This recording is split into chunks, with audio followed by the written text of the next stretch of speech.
namu bafuniremu ebirungi mu isengalo maaso mubabaze Eddunda namugereka asobodde boy mumwira kubanga ensi gye tulimo sennungi abantu bangi balina ebizibu nenga tebane bagenda kwekubira ndulu sonno njalo kubanga mbategeeza nti buli muntu woli olabire bijja bitambula ng'entulege naye bubanga okyali bulungi kiba kitegeeza mukama akyakingiriza era webaze mukama Katonda bwe mala okubabuuzaako n'okubategeeza ngenda kuka lowoozo kaleero akalowoozo kaleero njagala kagende eri abakyala n'abaami mwenna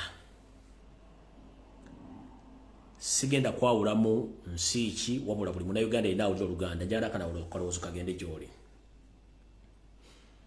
si kya buvunaanyizibwa omuntu agamba nti okera ku makya n'ogenda n'otendereza oba n'osaala era ng'okoowola nnyo Mukama Katonda akutaase mu bizibu by'olimu naye ng'ate ggwe agenda okusaba Mukama Katonda akutaase omutima gw'olina gusinga n'ekisiriiza okubanga mukyafu gusinga n'olwazi okubanga mugomo muganda ng'obulenzi ne muganda ng'obuwala ekyo oba okola kya bwereere kwe kubanga okunyigira mu nzikiza ke kalowoozo ka leero gwe wenna munnayuganda ali eyo ng'okeera n'osaala n'ogenda mu kereziya n'osaba n'ogenda mu makyaki n'osaba Mukama yeebazibwe n'okuba ettende ly'amaanyi naye ng'olina omutima muddugavu ng'olina omutima mugumu ng'otta n'okutta osobola n'okuva mu mbeera n'okola omuntu ekikyamu muganda ng'ekyokola kya bwereere ffenna Katonda gwe tutamanyi bw'afaanana yatutonda ng'abantu be era natwagaliza obulamu ne kati gwe atwala obulamu bwa munno ng'ogenda n'osaba gw'olowooza oba teweebuzaabuza ng'afuka anaaba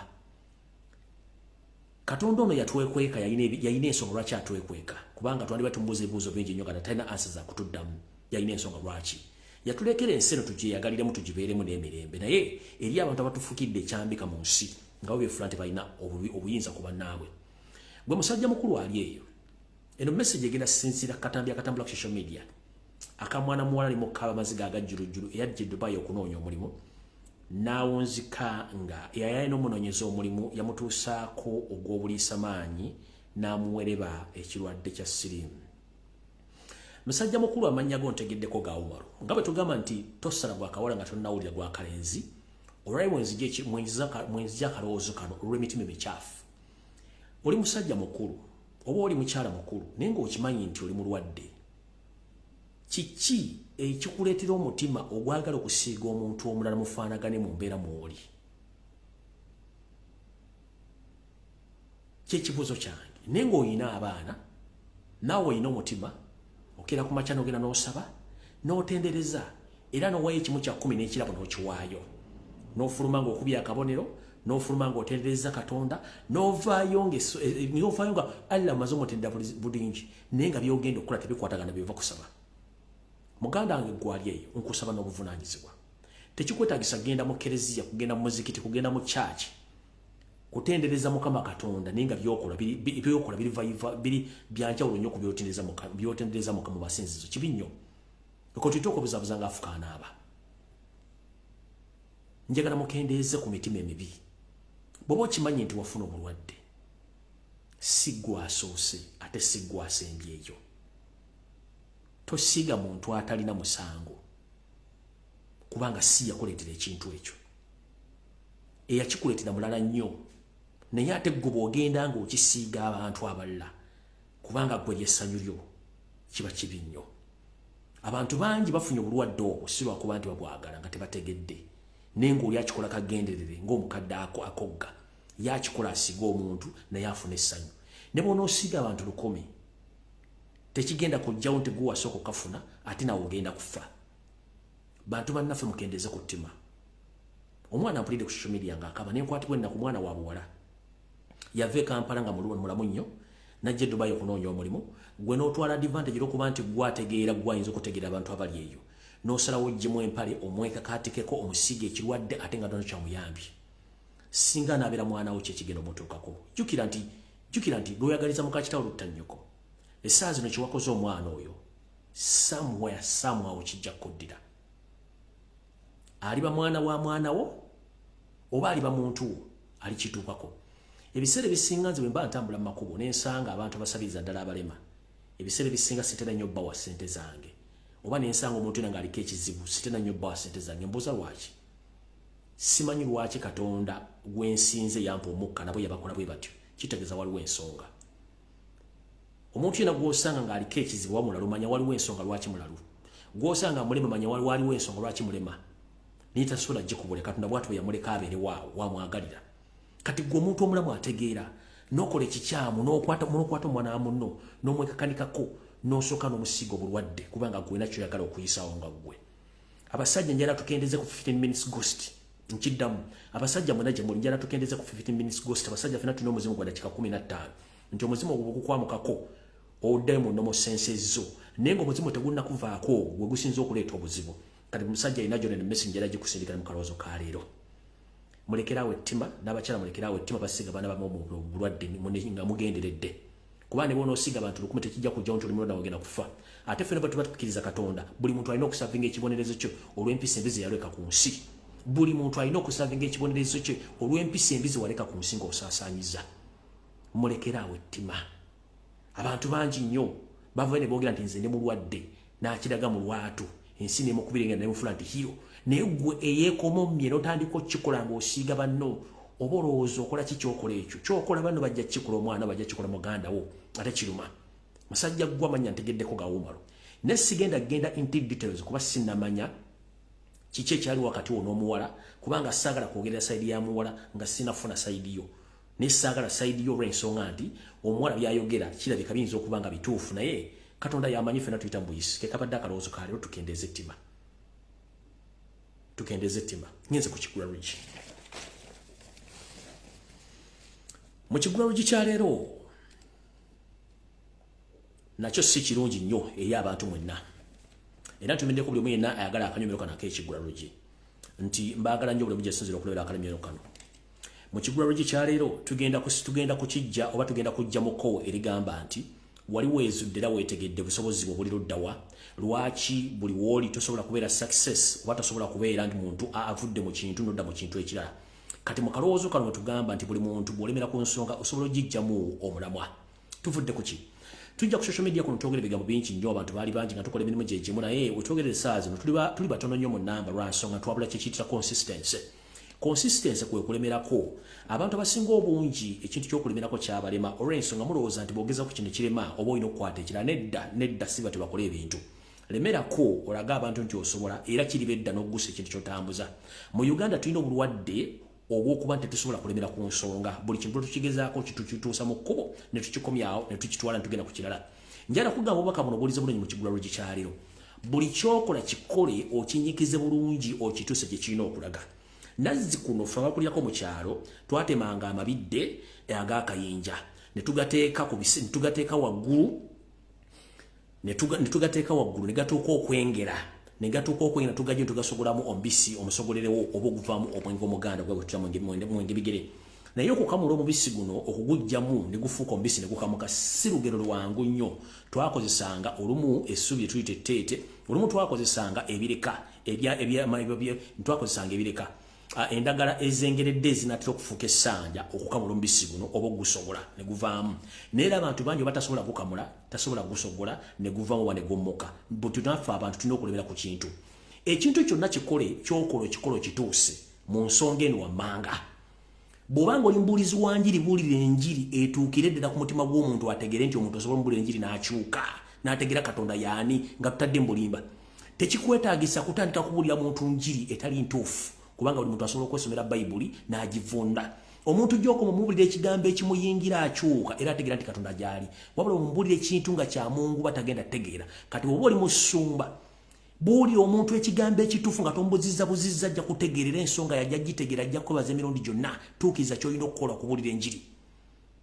Bw'oba oli musuubuzi suubula osuubulire ddala n'abasuubuzi abasuubulidde nabo basuubuliremu ojja kutuusa bizinesi gyo gy'olaga. Bw'oba oli musamize samirira ddala ojja kutuuka okusamira n'empewo zikwewunya nti gwamma watusamira. Bw'obanga oli munnabyabufuzi buulira abantu b'ebyobufuzi obakulembere obatuuse gye balaga. naye bino ebyokubuzaabuza abantu nga bafuka banaaba temujja kusobola kufuga nsi. Buli muntu kaze ekyo ky'olina okukola okituuse gye kirina okulaga. Munootegeeza ki? Bw'oba okola ekintu kifiireko okiremereko mpaka okituuse kye kirina okulaga. Bw'oba oli mulogologera ddala, bw'oba oli musamize samirira ddala, bw'oba oli musubuzisuubulira ddala, bw'oba ng'obulira njiri ng'obulira ku lwa Katonda, bulira ddala ku lwa Katonda, Katonda ajja kutegeera nti gy'oli. Naye bye mukola ebintu ne mukola mukubye mukko ne mutategeeza abantu ekyo kituufu kye mulina kukola. Yensonga lwaki ensi ebonaabona tetukye n'abantu bayimirira ku nsonga. Owulira omuntu ng'ayogera olwaleero wayitawo wiiki bbiri ng'ayogera Lujapani. Owulira omuntu ng'ayogera ensonga zino wayitawo wiiki bbiri ng'ayogera Lufalansa. Kati ebintu tubikooye. Twetaaga kye tuyita consistency, okulemera ku nsonga n'ogirumako eggumu n'ogiruma ku ggumba n'ogiremerako kye twetaaga obukulu bwakyo. Otherwise naaga ngagana nofuka naaga ngagana amazzi g'okulutimpa tegaterera gadde olw'olukwane gato toyina gy'ogenda kulaga. That's why abamu tosobola kubeera successful bye mukola. Kakubere ku social media kuno kasitoluzinga consistency noba nga byogera abantu babitegeera kiba kitegeeza togenda kufuna abantu bakugoberera babuliza information yo. So kati mbakubiriza omulanga ffenna twayingira struggle etandika butandisi. Kati gobanga oliyo ng'olinga yakasibira embaale ngati kimenyi kyaggo tekyasobola nkubuulira abasajja batuusiza bayidde. Njagala kuzuukusa buli muntu yenna yakola struggle zuukuka. Ebyokwevuma okuyomba tebikyana gye betutuza ensi yaffe Uganda tulina girwanirira. Tutandise okukwata omusajja ku kacu, tutandise okukwata omusajja ku nsolo botto naye agiwulira kati ate mwebuzaabuza nga bafuka banaaba.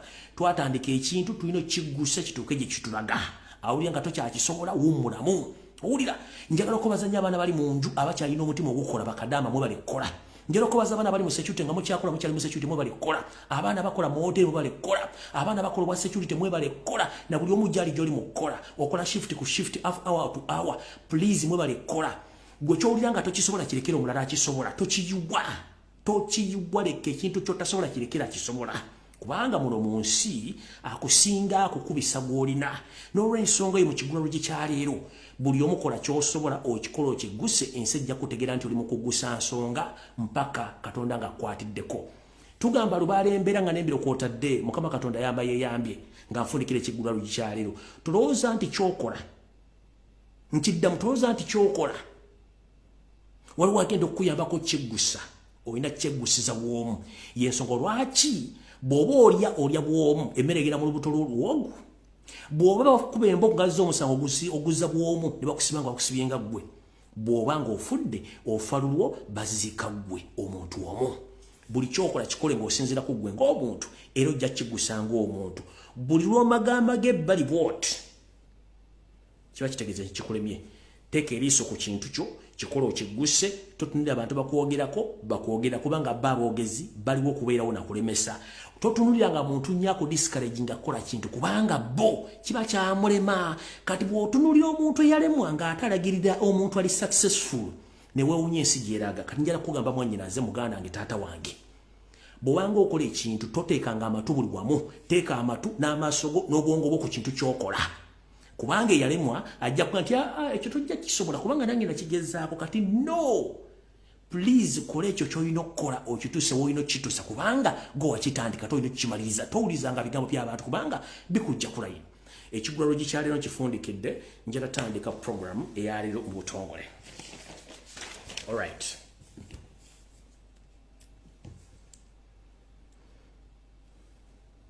Ndowooza benjagala mu ntagingire batuuse bulungi nnyo.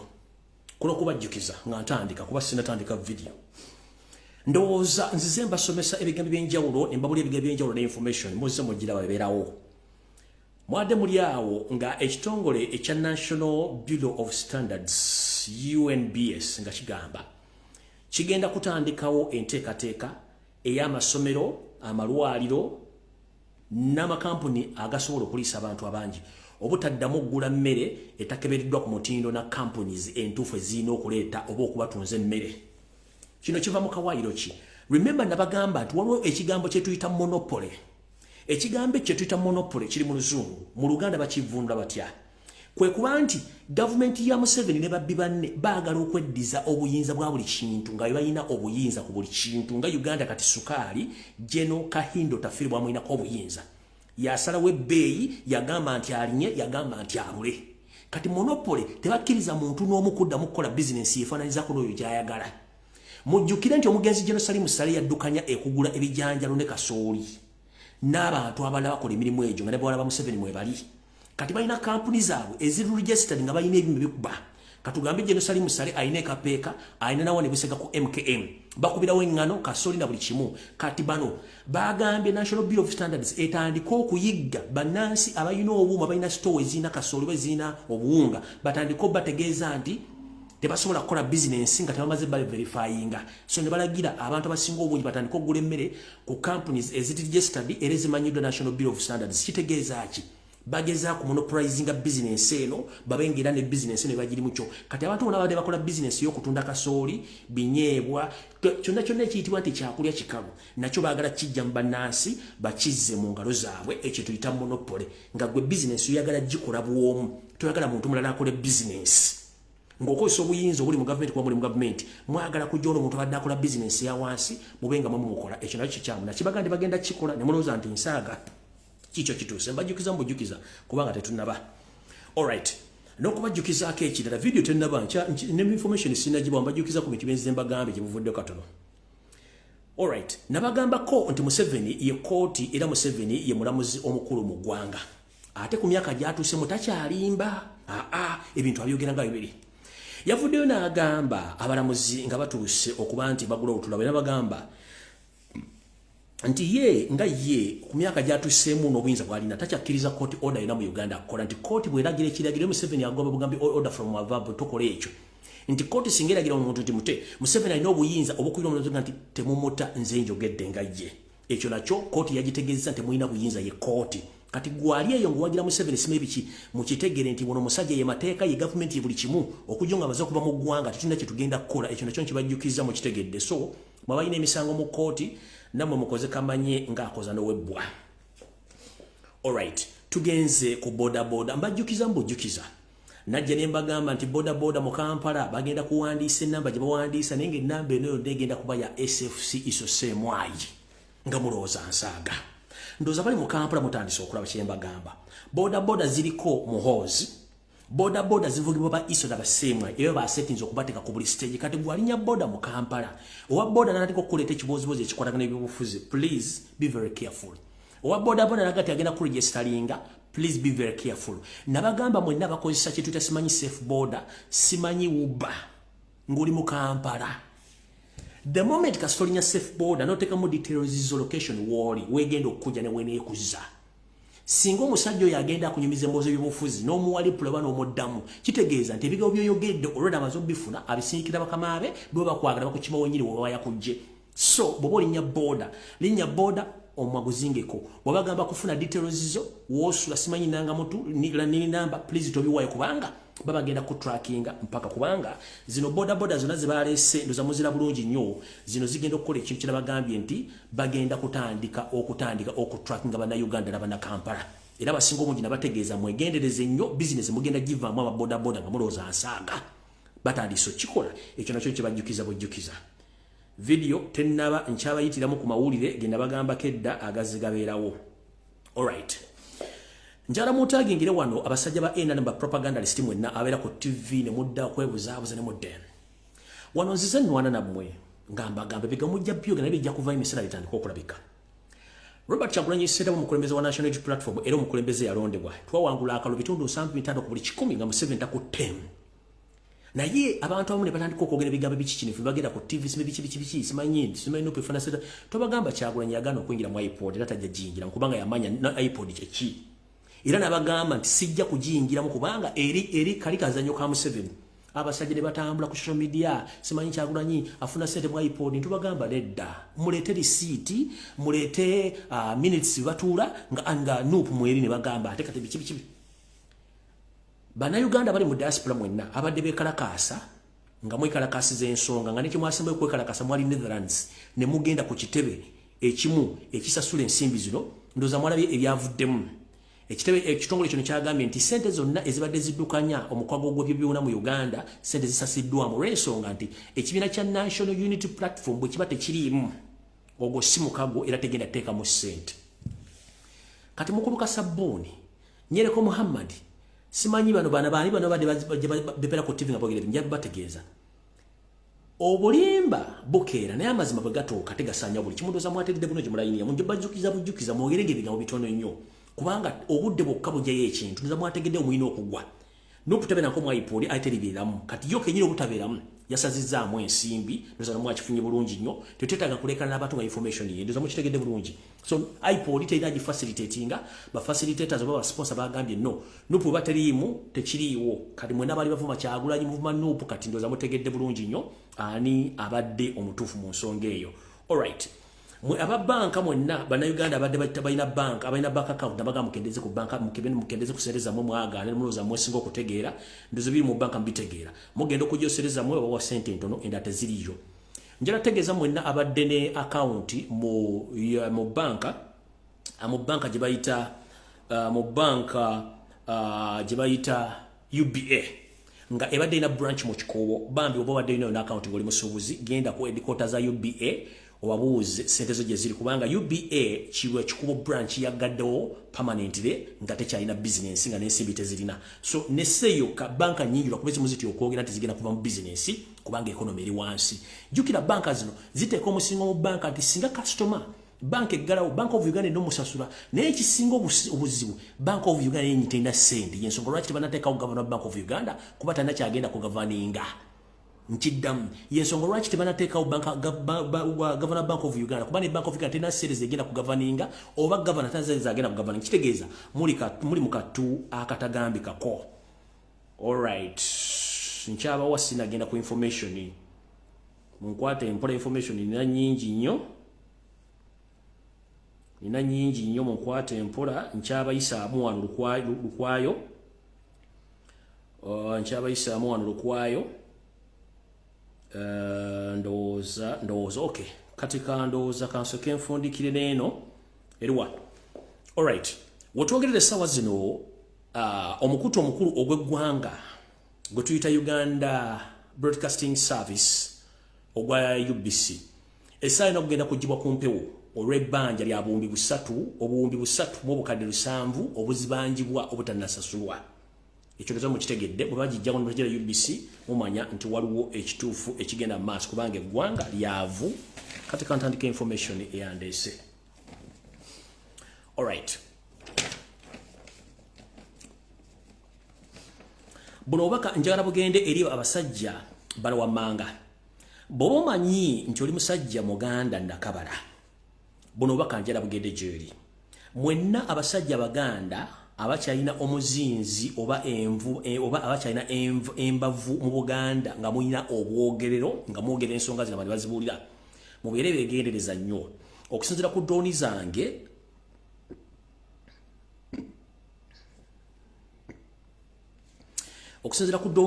empapula zezalabika ensayiningi nga zigenze mu kitongole ekitulugunya ekya ISO ne Semwayi zangambibwe ziti ntitegeeza abo bonna ba influence Baganda abakyali mu Buganda nga bano bakimanyi bulungi nnyo tebakwatagana na Kaloli Wasanya Salonga Mulenge Mr. Araje mu Buganda nti eyabalula esiridde papula zamaze okusayiningibwa mwenna abasajja n'abakazi abategenda okusongebwamu olumwe nti muyinza okugibwawo nga nina bugisimufungize era bano abantu bano wammanga omanyi nti ogwa mu kiti kino naye nga tokkiriziganya na mayiga ngeri okimanyi tomwagalira kodda ku bintu byakola wuuliriza nnyo ng'oli wasaza ng'okulira essaza amagamu musaza mu Buganda nga tokkiriziganya na mayiga bwe badda mutegeko omukola emmengo osobola okgenda naye tolya n'onywa oba n'entebe gy'ogenda otuulamu gyegendereza ennyo ng'oli wasaza ab'ennyiriri mu Buganda ng'omanyi nti olina olunyiriri lw'okulira mayiga bwe baddamu okutegeka omukolo gwonna emmengo tonywa tolya n'entebe w'otuula weegendereze tugenze kuba emituba bw'oba omanyi nti oli wa mutuba wenna ng'oli mu Buganda ne bakola omukolo emmengo mu Buganda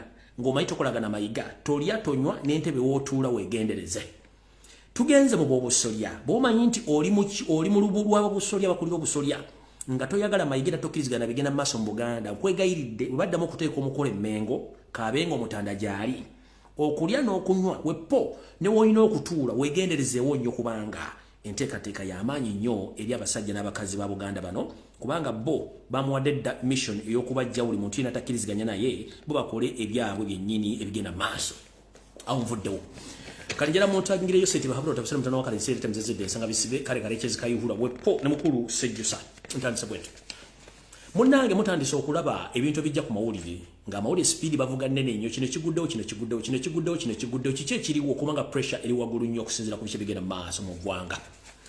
Wetwogerera waliwo omusajja ono gwe muyita Karekyezi Kayihura, erinnya bamuyita Kale Kayihura, erinnya lino lya Kale litegeeza Karekyezi, baali buwummuza buwummuza. Karekyezi Kayihura okusirikira temubuuza nti gy'ataliyo, gy'ali bulungi nnyo akola emirimu gya Yoseti babula otabasala mutano wakaziseera tamuzezedde nsanga bisibe nannyini toyireti gy'atambula nayo boda to boda kubanga mu kuwaluka n'embaata emaamira temumanyi kubanga yagisinga ennaku zino kubanga atambula walukira eggwanga lyonna y'ensonga ki yeegulira tooyi asobole okubanga mwawaluka. Wetwogerera essaawa zino omusajja ono Karekyezi Kayihura gyabulidde gyali mu kukola emirimu gino bali mu kutendeka abayeekera abagenda okuba nti bateekwa mu bitundu bya Buganda okulemesa bonna balina essubi lyandiyagadde okuyeekera Yoseti Obasiro mutano wa Karekyezi. Era nga Kayihura ono ali mu ne Museveni wepo ne musajja omukulu ne yeeta Sejjusa eyeebuzaabuza nga afukaana abantu ali mu sisitimu ate nga mwali. Karekyezi Kayihura emirimu gino agikolera mu bitundu by'e Masaka era nga kati ali mu kutendeka abasajja n'abakazi naye okusingira ddala ate batwala baana Baganda. Munnange omwami ono Karekyezi Kayihura emirimu gino agikolera ku faamu ye eri erya Ntonde ne faamu endala ebitundu by'embala eyo gy'akolera emirimu gino nga batendeka abayeekera. Era ndowooza gye muvuddeyo katuno wiiki eno nnyingi tugenda okukuba oluku mu mutwe. Mwavudde ne mulaba amawulire nga batandise okwogera nti balabye ebibinja batandise okukwata ebibinja by'abayeekera mu Buganda mu bitundu eby'enjawulo. Kino it is part of this mission Kayihura gye bamukwasizza n'omukulu Sejjusa kubanga be bakola ekintu kino okuba nti bakola ebintu bino. Mujjukire ne mukoddomi w'embuga gwe tuyita Henry Tumukunde y'omu ku bantu abalina obubinja nabwo obutendeka abayeekera mu Buganda naye nga butendekera mukoddomi we Yoseti babula otabasala mutano wa Karekyezi nsi yaleeta muzeyizedde nsanga bisibe nnyini toyireti nga bakola emirimu gyegimu. Njala kubuuza bukyanga okulonda kuggwa leero zimu n'owulira Henry Tumukunde bukyanga okulonda kuggwa leero ddemu n'owulira Amama Mbabazi nedda waleero ddemu n'owulira muntu yenna kubanga bakola omulimu gwe gumu kubuzaabuza ofuge. Kati bino bira mu bitandikiro okuwulira mawulire mbu simanyi waliyo abayeekera no bino ebintu byonna Museveni Karekyezi Sejjusa bye bali mu kukola ebintu bino ne Henry Tumukunde bye bali mu kukola ebintu bino nti ye baagala kuba nti bateeka buli kintu kyonna ekisoboka okubanga bakola ebintu bino okubuzaabuza bannayuganda. Ndoza mukitegedde bulungi. Ngenze mu maaso wano nno wali okulya n'okukomba essowaani Yoseri tibahabulwa otabasira mutano wa Karekyezi yaleta muzezedde ensanga bisibe nnyini toilet wa nnyini kabuyonjo yavaayo n'ayogera lunye nti ye orders zize azikola okusinzira abayagalidde teri muntu asobola mugamba kikyalina kukola kubanga yeetegerera ensi yagiwamba n'agitwala. Kati wano wenjagala mutuuke bulungi nnyo. Mwalabyeko omukyala gwe bayita Pasisi Namuganza nti yabadde akubiddwa amasasi ewandegeya saagala mu kiwobudde temukirwako. Pasisi Namuganza yabadde stand ngaye bali bakoze eya Nandutu ndi bamukubya amasasi kubajjukira tubavuga speed Nandutu tubamukubanga ku masasi yali stand nono Pasisi Namuganza naye yabadde stand bagenda bali mu assassinatinga eyo nayo yabadde stand olw'ensonga Museveni pressure ebayitiriddeko olw'ensonga nti balina ebintu bingi ku mutwe nga kwe kuli n'amafuta agabafuukidde ekyambika. Kati wano wetugenda okulabira omuvubuka ku muwala n'omulenzi mu nsonga zino wammanga. Kano ke kamu ku katambi akabalaga nti bano abasajja oba mu missioni zaabwe kansokensokezi John nabagamba nti bw'olifuna omuntu yaliko mu nsiko ojja kutegeera Museveni yaani biki byakola. Balina missioni esooka yakutta Baganda bonna bamalawo. Missioni ey'okubiri yakubba nakusaanya kati bino ebigenda maaso saagala gabeere mawulire njala muzuukize buzimu nti abasajja tulina babbi. One, Museveni akimanyi simu na Uganda n'akakundi ke konna bakimanyi bulungi nnyo lwakuba nti mu myaka egiyise ebadde teri muntu asobola kwogera nsonga zino nga bwenzogera obanga omukulembeze wange yakumyeyo gwe mumanyi oligino bwabadde bwe yazoogedde ennaku bbiri mabega abasigadde bona badde boogera kati ffe engeri gye twasala leero mu ne tujja byogera bw'osirika ofa bw'oyogera ofa kati katubyogere. Nzize mbagamba lunye ng'omusezi agole siya nti ngenda kukavulirako bantu bange nga mulowooza nsaaga. Yoseri manyi kuno kwoli mukazi wo kwali kati kambaaye sina kyabbakolera kubanga ekikutta obudde kigenda butessawo yonna. Story etandikeete mu mission ennekusifu gye baateesaako bonga bwe bagamba tulina okusaanyawo Abaganda tulina okubba buli kintu kyonna ekyetaagisa okubba tuzimbe eggwanga eryaffe erya Rwanda tuzimbe empire yaffe ya Tosi buli wamu tugenda teekawo omuntu waffe asobole otukolera omulimu.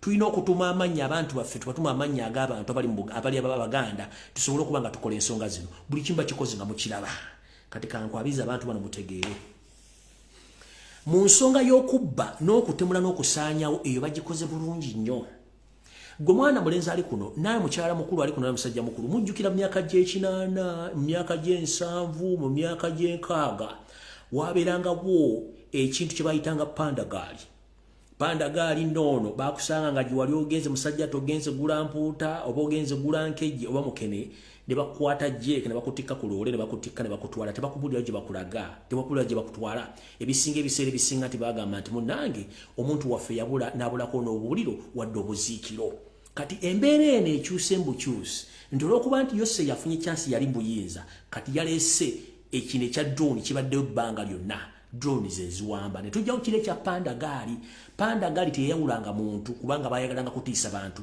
kanjala bagamba officially pandagaali yakomyewo ate nga Museveni kennyini aje olaba yakolanga ebintu bino nga tali mbuyinza talina mundu kati yali mbuyinza yalina kooti yalina amaje yalina essente kitegeeza Munnayuganda wooli oli waddembe okutandika okulwerwanako mu ngeri yonna esoboka era ekyo kikuwewa constitution ya Uganda kubanga bana Abasajja bajja kusaanyaawo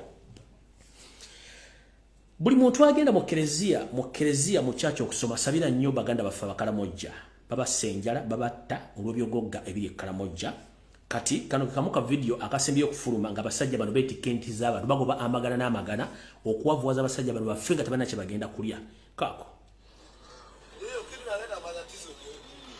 ezo nte z'Abasajja n'abakazi Bakalamojja bazitwala bano Abasajja ezo nte z'abakazi n'abasajja Bakalamojja zonna bazitwala zizo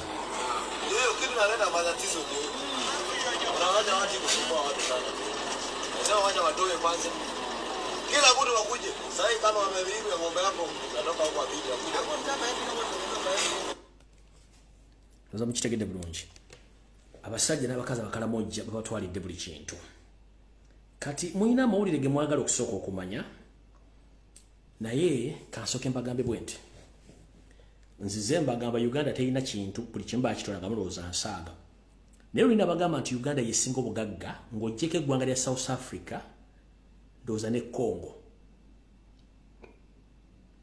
Uganda nsi yakusatu mu bugagga mu Africa yonna ng'oggyeko South Africa ne Congo Uganda yakusatu mu bugagga mu nsi yonna but unfortunately we have nothing due to the fact that we are led by foreigners. Mukulembeze yavudde n'agamba nti tuli Museveni ayogera kuba colonialists aba colonizing Africa. Bwe tugamba colonialist oba omuntu ya colonizinga ye muntu kitegeeza ye muntu omugwira eyava gy'avudde najja n'atuuka mu kitundu kyo n'akuggyako obuyinza bwo n'okolera ku biragiro bye n'okolera ku mateeka ge era nga waddembe n'okutta oba okukusiba ng'ojeemedde ebiragiro bye. Nchiddamu ekigambo kye tuyita colonial oba colonialism oba colonialist ye muntu ava gy'avudde najja n'ayingira mu nsi yo n'akukwata n'akusiba n'akucunya n'akubulya by'olina okukola mu Biganda n'akutta n'akusujjako ne by'olina kati abazungu kye baakola mu mawanga gasinga obungi we baakola n'ekituuyo okutunda abaddu be baasasanya mu nsi yonna kati omukulembeze yakibanyonyeddemu nti ne Museveni kennyini agamba nti alwanyisa ba colonialist ng'ate yabakolera. Museveni is a black colonialist ye mugwira omunyarwanda Yose tibahabula tabasira mutano wakati jensere tamzazide nsanga bisibe nyini toilet musajja mugwira simu na Uganda sigenda kibaddamu lundi gusooka oba gusembayo. Museveni simu na Uganda kuno kuoli Yose ne bokanula amaaso ng'ente erinnya lole gye banywezeza omukire ino okugulinya ne bonokanula amaaso ng'embate uta supu ku kyoto. Oli musajja munyarwanda eyajja okusaanya w'eggwanga oli colonialist wajja kukolonizinga Uganda era ng'okikoze ndoza kiri mu 60% naye tetugenda kukkiriza kukola fujjo lyo. Kino kitegeeza banna Uganda nti yenna ali eyo ng'owakanya omulimu gwe tukola njala sooka kuga buli muntu yenna wagira Museveni aba yayika Windows ng'entegerayo naawe nfu nnyo to the extent nti olowoozanga yoyogeranga ye teri muntu wa NRM ng'osobola tutulayo ku mmeeza n'akubula ebintu ebiri mu magezi tekisoboka. Teri muntu wa NRM alina reasoning capacity esobola okulizoninga omuntu yenna mu Uganda right now as we speak.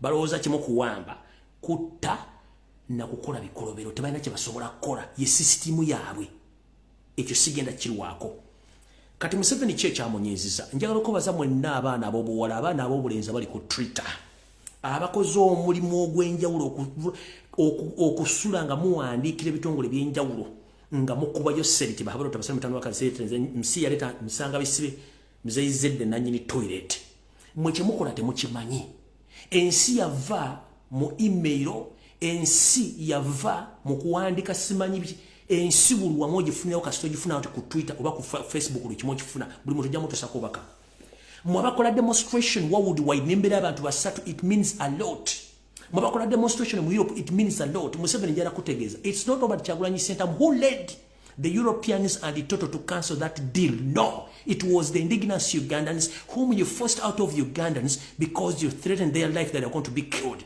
So they went abroad by force and now they are turning against you in the diplomatic way because they are using their constitutional right to demonstrate. So whoever is in Europe, whoever in the USA, please keep on demonstrating because this is one way or the other of showing that we have all rights to demonstrate against Museveni's regime. Please keep on. Njida Museveni, it's not Robert Kyagulanyi Ssentamu who led to the corruption of that deal. It's Ugandans whom you forced to get out of their country due to the poor governance, corruption, and massive killing and kidnaps. I'm here to inform you. Don't blame Robert Kyagulanyi Ssentamu and don't blame the Europeans because they know who the hell are you. They know exactly who the hell are you. You've been lying to the Europeans. You've been lying to the Americans. You've been lying to the British. Who the hell are you? Until Ugandans went on the street to demonstrate to show them that Museveni is the wrong person and they're dealing with the wrong person until now. So now the Europeans, the Americans, the British, they have wakened up to show you the real colors. You said that Robert Kyagulanyi Ssentamu is dealing with Europeans. Let me ask you one simple question. During the war which you waged in 1980s, who funded you? Those were the Europeans, the British, and the Americans.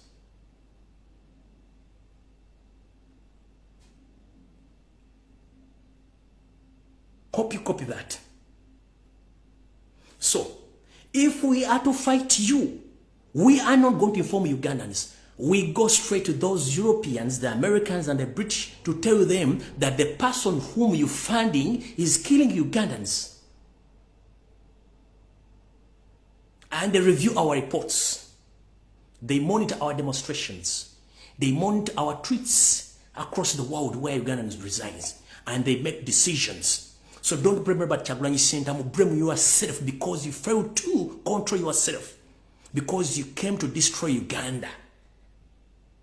With your mission of expanding Tutsi dynasty in Eastern Central Africa, which you can't manage because you've run out of time. Tokyalina budde. Tolina budde. So toddamu kulumba lwa Kyagulanyi Ssentamu. Ffe gye tubadde tulina okuloopa. Mukama Katonda ali busy nnyo, ali Syria, Mukama Katonda ali Ukraine, ali eri amataba gye gali kati Mukama ali busy nnyo okuloopa ayinza okutwala obudde tuyamba. Kati gye tubadde tulina okugenda. Tubadde tulina kugenda mbakama abo kubategeeza nti omukozi gwe mwatuleetera omukozi mubi nnyo. Omukozi bwe tugula enva azisibamu ebyayi, omukozi bwe tufumba enva ekirazuuka n'azirya ate tukeera ku makya okubuuza yalidde enva ate nga tukuba mu baana. Kati twebuuza omukozi w'omwami akola ki? Ntubalaga obubi bwo ko bali nti bwe kiri nti ye kale kati kino katukijjewo na kino tukijjewo era kye baakoze si Robert Kyagulanyi Ssentamu. Kati mwenna bigga kulabadde mu demonstrations abali ku Twitter mwe balire ddala. Bana abasajja twagala tubalage nti okusirika si busiru n'okutunula mu kyamulinga essalambwalizo tuba tetulaba bulungi nnyo buli kimu tukitegeera. Okitegeera kati gobanga tukosa ba colonialist bani abakula tebali ba colonialist bani abadde bakufandinga bali bakuwa ssente ba colonialist kubanga ssente zibadde okola mu Uganda Revenue Authority obadde oziteeka mu nsozi nasibira ku Okero House ziyamba Natasha Diana ziyamba Muhoozi ziyamba naggo ku bigulu yakulwanyisa. Kati njera kubuuza as we speak right now, every Ugandan is supposed to pay 1.8 million Ugandan shillings. But ask yourself, why are they going to pay that money? Because you went in International Monetary Fund, you went to World Bank, you borrowed that money, which was supposed to do projects in Uganda, but unfortunately all that money was stolen by your family and yourself. So we are here to pay the debts which you failed to pay and the debts which failed to do things which are going to be benefited for Ugandans. So we are going to pay the debts which you asked for those people. The money which you asked for developing Uganda, but instead you use that money for your personal use. So it's you Ugandans who are going to pay back that money. But njala kubuuza sente zo collecting Uganda Revenue Authority zikola kitezirina. Kati bana Uganda bagano sasula kadda kama mitoto kinabuli omuna agenda okuzaliwa natanazaliwa basasula za kireze badde zibakolede kitiri okubanga sente wazibba. Kati badde tulina okudda yeri tubalage nti omuntu gomwatu wa mubbi mutemo atemula ne tumulaga buli kimwe kiriwo. Kati yesawa gakubugumya ojja kutegeera kitegedde bulungi. Katwagala kutegeeza ensi wogira basibu etambula fe tuli balala nnyo tetuli baleero. Okitegedde bulungi nnyo. Kati mukulu njagala kutandika okuviira ku ntono banda Uganda muwulirize wano nnyo. Nabagamba Uganda buli mwaka efulumya ttani 8 za gold. Uganda produces 80 tons of gold, pure gold every year. But if you ask the parliament the accountability of that gold, even there is not even a single MP can come out and explain. Even Museveni himself can't explain. Even the Speaker of Uganda can't even explain, including the so-called, but he's not there, the Governor Bank of Uganda. Tufumia tani 8 za gold buli mwaka. Ne gold John wa Museveni ne family ye. Kati ko bagata goba Kongo okujja okukola byagala. Kali yala kabuza. Tetulina buyinza ku gold ba mutwala.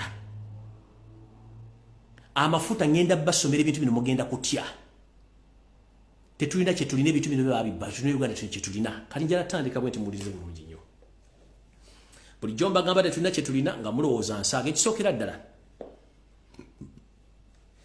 Kampuni gye mulowooza nti kampuni ey'amafuta eya Total, in fact kansooke eno.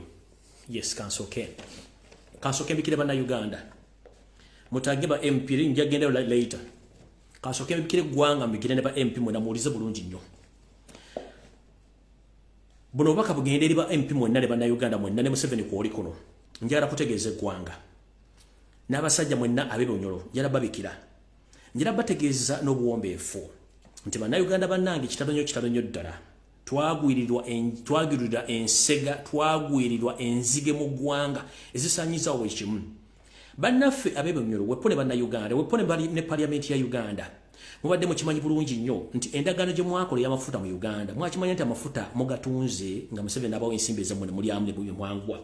Naye bwe twogera Uganda egenda mu kattu ke kaluwa. Bwe twogerera essaawa zino okusinziira ku drone zange eziri mu bitundu by'ebonyolo ewali amafuta, ekisookera ddala ebitundu 75 ku buli 100 amafuta ga Uganda gaatundibwa ddala ne gasimbibwa ne gafulumya eggwanga Uganda nga tegayise mu pipeline nkiddamu.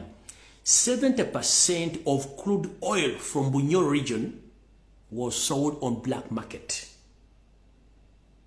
Amafuta gemuyita crude oil agave Bunyoro ebitundu 75 ku buli 100 gaatundibwa dda tegaliiwo nga ne Total temanyi nti amafuta gano gadde gafulumizibwa nga temanyi. So wani wali okunena okukombesa wani gye bujja kukatono mugenda kuwulira nga kampuni ya Total ewabidde eggwanga Uganda. Museveni si agenti agenda kuwabira Total mbu breaches a contract. Kati mbabuulira ebitundu 75 ku buli 100 crude oil wa Uganda yatundibwa dda ku black market. Omusajja ngambye tegeeze eggwanga amafuta Bunyoro tegaliyo, wasigadde ndo amafuta ebitundu 25 ku buli 100. Ebitundu 75 ku buli 100 amafuta gatundibwa crude oil taliyo mu ttaka natera n'okugwayo. Reason being, mulirize one, Total doesn't know what is taking place exactly in Bunyoro oil fields. 70% of the crude oil was sold on black market on orders of Museveni and his mafias.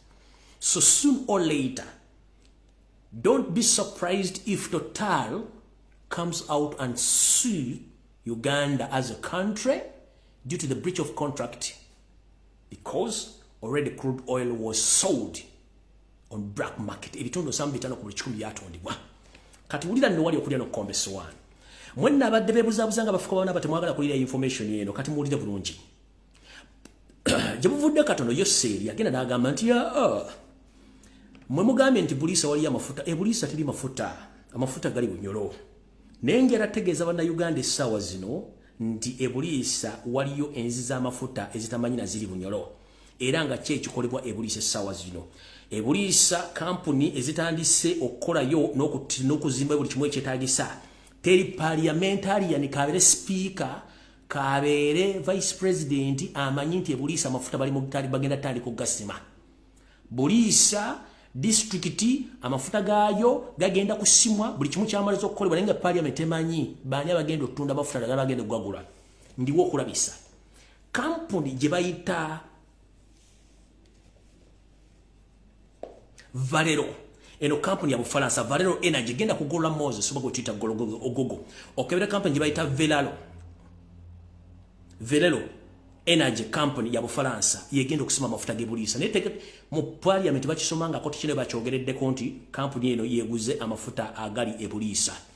If you want to prove this ayogere mu amagamaga njala balaga mutegeere omanzi byange mbira ko ne bwino bulungi nnyo gwe saagala muntu addaawo atandike kola ate omusajja ayogedde bigo bino yakoze bwat ne bwat eno gye tuyita bulisa ndoza mugalaba ne teri member parliament no mwakimanyi konti bulisa amafuta gayo bagatunda yiyo ezo na pipeline batandise okukola nenga amafuta parliament ekimanyi nti bulisa wali amafuta nenga gewunyiro bagatunda dda mugala bulungi nnyo eye bulisa amafuta gago batandise okugagula nenga company yagatunda yagaguze gye bayita company ya Bufaransa bagiyita Valero Energy genda kugula Moses ogisomeko ebijefaako ojja tegeera nti nagebulisa Museveni yagatuna nga tategezeza gwanga tategeza muntu yenna nagaguza company eyo yagaguza company eya kanji basomere wano bulungi nnyo genda kugogo genda kugola Moses okebere company eyo company bagiyita Valero Energy VALERO Energy company ya Bufaransa yegula yewa yetuta mafuta gewa gebulisa mumpulirize bulungi nnyo kati awunvudde omutegere bulungi nnyo era company nyingi nnyo eziri mu kutambuza ebyamaguzi obituusa ebulisa so si eri Museveni gyagamba nti gyatunda amasaya amafuta n'agawa company eya Toto mulinde company ya Toto kujja kuwabira Uganda ate musasula omusimbi ogutokomoka obungi nnyo olw'okuba tebana basajja babbi mulya bulungi nnyo katugenze mu maaso Museveni de family ye bali mu katu akatagambika era nga bali mu kituyita panic mode olw'ensonga nti ensimbi ziri ku byempi nga otwogerere essawa zino muwulire ekiranga ekyokubiri ekyokubabikira Uganda zaabu era eringa olusuku olimu sementi nga gwotemubotemu matooke tojja kuddugala nga otwogerere essawa zino njala bategeezebwa nga n'obabikira nti n'amafuta agali mu Tanzige getuyita agali mu Lake Albert nago bagaguzizza China bagaguzizza company eya China yegenda ogatwala era nga gano basubira okufunamu obutitimbe bw'ensimbi bonga bo kubanga bakyetaaga okufuna nsimbi nyingi nnyo olw'okuba nti bo baagala okuddukanya okutwala amafuta gano. A minute please. Already amafuta gano bagatunzizza kampuni ya China aga Lake Albert era nga kampuni ya China bagiyita Sinoko ye kampuni eyaguzibwa amafuta ga Lake Albert era ngenetero gasima bulungi nnyo naye ngera wawunye parliament ena kyemanyiko ku mafuta gano aga Sinoko ge yaguze nga nago already ensimbi bazikuttedda bulungi nnyo ndoza mutegedde bulungi nnyo kubanga tebaagala abantu bategeere nga ba interfering information okuba nge batukako bulungi nnyo ndoza mutegedde bulungi nnyo ebunyologo 70% gatundibwa ku black market Toto tekimanyiko Toto France tekimanyiko mbabulidde agebulisa company gye bagaguzizza era buli kimu kibalaze bagenda gatandika ogasima Lake Albert bagaguzizza company ya China gye bayita Sinoko SINOKO it's a Chinese company abagenda okusima amafuta ga Lake Albert naye nga tewali n'omu akola ki akimanyiko nti amafuta gano gatundiddwa oba enzize zitundiddwa olw'ensonga nti bo baagala kufuna bintu byabwe badduke bulungi nnyo tugenze mu maaso.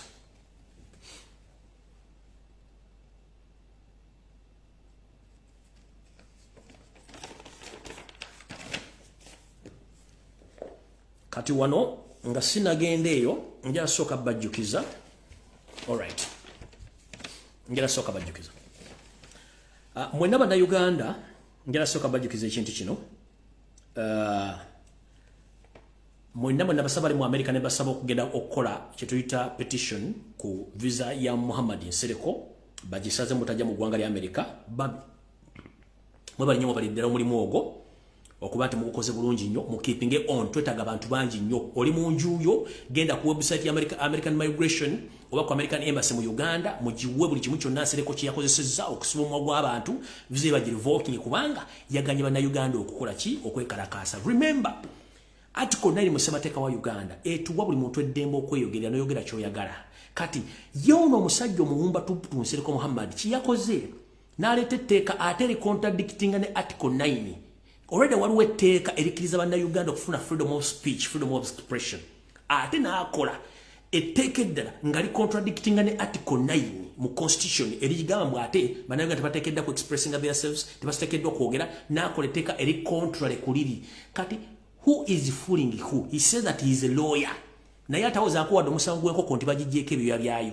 Tawoza akuwadde n'omusango gwa kabizi nti kayise ku muzikiti nga kamenye ekiteeka takikolangako. Wabula mubuulire genda kukanula maaso kuwandika amateeka ate already agali mu constitution nga gali contrary ku liri eririwo ne bwebuuza who is fooling who? Bwembaga nti brain is a monkey, cow mentality, bano bategeera lwakubiri nga mulowooza nsaaga. Kati mwenna abantu abali mu America, kwata laptop yo, kwata essimu yo, genda ku website ya migration eya America ku border control units zoneza migration muwandikira abantu abo. American Embassy eri opening muwandike musindika baluwa mulebe ekivudde mu demonstration. Oilo bamugadde, iPod bagigadde. Kati gwatawandika baluwa ku migration oba ku Home Office Bungereza kikyoyagala oba oyagala ki? Waliwo bintu bitwanguyira. Just pick up your phone, write your message, send the message to Home Office complaining about Tunsereko Muhammad so that they revoke his visa. Abenga asigale Uganda jetagala freedom of speech abereyo. Aina visa ya America, aina visa ya Bungereza. Mu Bungereza aina omukazi gwagenda okuwasa n'empapula certificate zafuluma. Byonna mugambo musajja ono yakawasa bakazi 7 abalina ng'abagoba. Kyeki mwagalisa kubanga bakimenti government egenda kyuka bajja bakwata. Please muwandikire Home Office etteeka yalikoze ate gyagala okujja wali freedom of speech. Okwata essimu yo n'owandika ebbaluwa ne bubanga walisa paragraph 3 n'oteekako buli kyonna ekikwata ku Nsereko tekirina kikujjako. Okuwandika kusindika message ku Home Office oba ku American ku British Embassy tekirina kikujjako. Tetugenda kutumagula mundu oba gula sasi bagula kino. Oli ku laptop yo, oli ku simu yo, gola Moses wali website weziri muwandike muteeke mu complaint zammwe. Omusajja ono asigale gy'alina okubeera. Twagala nti bw'abanga Uganda agifudde kiyumba kya mbizi nga naffe bannayuganda tufudde embizi, kati naye yennyini afuuke embizi asigale mu Uganda ffenna tubeeremu nga tuli mu kiyumba ekyo kisambiramu ettaka. Lwaki ava mu kiyumba ky'embizi n'agenda ku seminti w'e Bungereza? Lwaki ava mu biyumba by'embizi byaga nti Uganda nfu agende mu America? Mu America baagirwanna gye bali. Lwaki mumuleka ayinaayine ng'embuzi eyasize ekibya? Muwandiike. Olina essimu, olina laptop, osobola okukuba essimu n'obagabane musajja bwati state agent yakoze etteeka bwe liti eririnnyira eddembe ly'obuntu. Kati ate Europe ye teyagala kumanya ddembe ly'obuntu kasita oyogera ku ddembe oyo oba owedde. Omusajja mutuyambeko ng'obudde bukyali.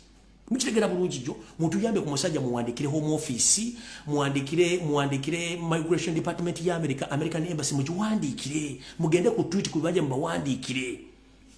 Bwatubanga akola fujjo ffenna tusigale mu Uganda nga tuli bakyame. Naye asigalemu omweyaddugalira ng'enzizi asigale mu Uganda nga tavaamu aleme kujja Bulaaya kubanga Bulaaya gy'ayogererako abantu baagirwana. Mukitegedde bulungi, sigenda kudda waawo ekyo nga nkimaze. Njala mwotagingire omukyalo ono eyeyita Permanent Secretary wa Minister of Health. Mukyalo ono yaani mukyalo oyo mwanyi ali mu Uganda ku Museveni. Atwinemana muntagingire Twinemana bamuyitani amanya gagenze atwine oba ya atwine I don't know. Mama wavudde n'otula mu kamera n'otunula bwoti nkowozesa omuntu kankulaga abantu manyi buno obulimba twabaga musomanga kituta sign language. Omuntu wamubbi tabula bwamutemu tabula yebuzabuzanga afukana abatabula njagala kumulaba wano bannamuti uno omwami omukyalo omulaba yabudde naga nti Uganda eina yafunye ekirwadde ky'Ebola. Uyo mulaba mu sign language and body language ono mukyala aba yasibiddwa dda. Yazze okukola ekintu kino nga balina kyebagoba kyekiruwa.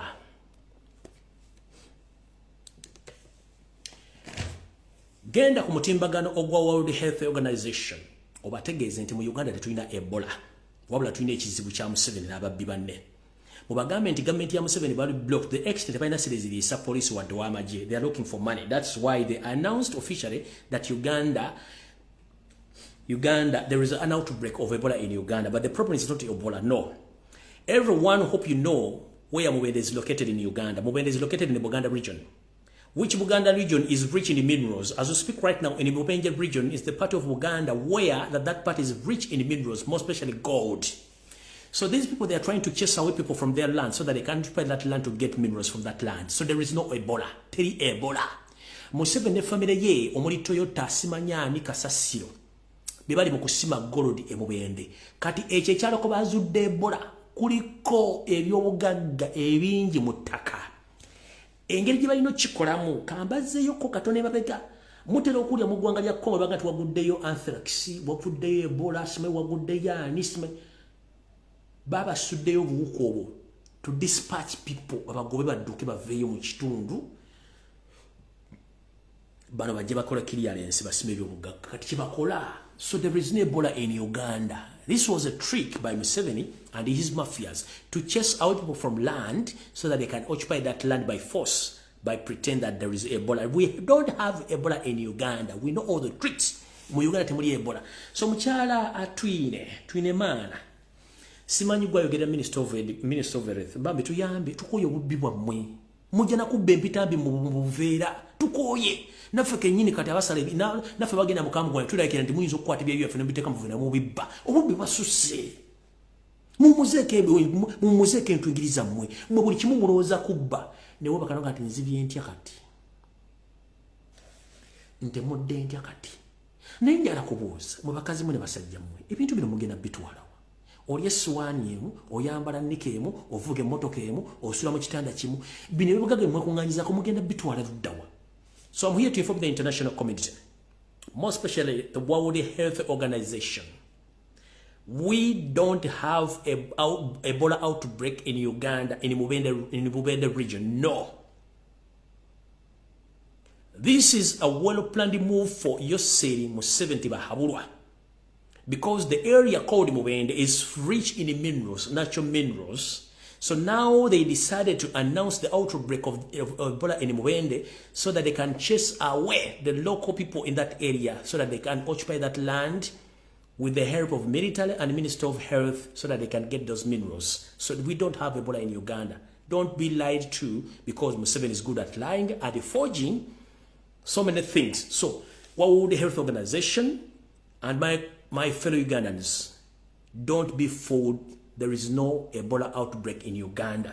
It's a well-planned move, as now they are doing in Karamoja, chasing away people to occupy the land to take minerals in Karamoja. So the same, it applies to Mubende. We don't have Ebola outbreak. No. A big no. Abali kututa. Mugende ku mutimbagano gwa World Health Organization mugitereyo obulimba bwa Museveni. Fe tuliwo kuba exposinga. Fe tuliwo kola ki? Kuba exposinga kubanga tetwagala kumanya abantu bano olw'obusiru bwabwe. Mukitegedde bulungi nnyo. Dana atwine eyita Dana Dr. atwine. Kyonna ky'olina ky'obaza genda okirimbe nnyoko ne kitaawo fe tukoyo tubuzaabuza. Tetulina Ebola. Ebola taliyo. Mupulaninga kutwala ttaka ly'abantu kujja mu byabugagga. Kati ekyo olw'okuba mwabuli amafuta bagabajjeko olukyumba akibajjeko kati mwagala kwebuzabuzanga bafukaana aba. So mugende ku Twitter tetulina Ebola mu Uganda. Taliyo. Ekyo mukitegedde bulungi nnyo. Nvudde ku babanyampi mubeerawo kuno bamanyi bulungi nnyo. So ekyo kyo mukitegedde bulungi nnyo. Njala genda ku nsonga endala erudda wa. Ensonga endala yiino. Alright.